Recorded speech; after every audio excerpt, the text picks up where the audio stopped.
Welcome back, everyone. We're following breaking news from the Middle East this morning. That's where President Biden arrived just a short time ago and met with Israeli Prime Minister Benjamin Netanyahu.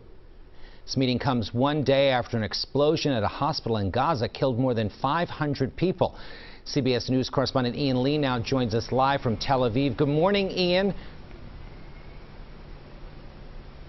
Good morning, Jim. Yeah, this meetings are taking place right now by the president. He is going to be meeting with this war cabinet, getting a debriefing of what Israel's plans are, as well as meeting with the rescue workers, first responders who were the first ones to go to that southern part of Israel along the Gaza border on that day of the attack. He's also going to be meeting with survivors and family members of hostages. This is an important trip for the president.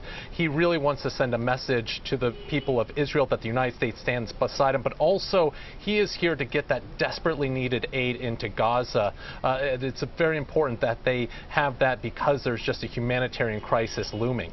So, Ian, I have to ask, for the first time we heard from President Biden about the hospital bombing, saying, quote, it appears to have been done by the other team. Who else will the president be meeting with today, and what was the response when that was mentioned by the president?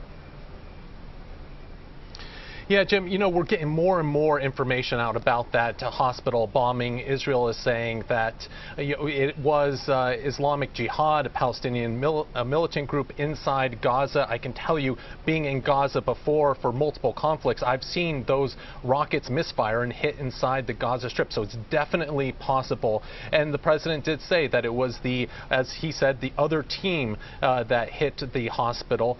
So the president really wanted to make it clear that he believes that the United States believes that it was Gaza militants, although he is directing his national security team to look into it further. But the president does want to show a softer side when it comes to meeting with people here on the ground. We're expecting those meetings to run longer than anticipated. The president wants to give the people the time, his time, who have been affected by this war.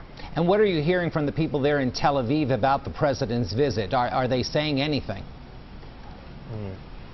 Yeah, Jim, this is an interesting thing because, you know, when I came here into Israel, it felt completely different. And when I've been talking to people I know who live here, they say that they felt alone after this attack. But when President Biden came out with those strong words of condemnation about Hamas and saying that the United States stands beside Israel, they said that they felt like someone had their back. And so the president is coming here with a wave of goodwill from the Israeli people. They believe that he is committed to stand by them, and the president has said not only does the United States stand by them, but also trying to help them, give them what they need to fight this war against Hamas, also bringing those aircraft carriers and Marine Force into the region to send a message to militants around the region that you know, they don't want to see this war expand into Lebanon or into Syria as well.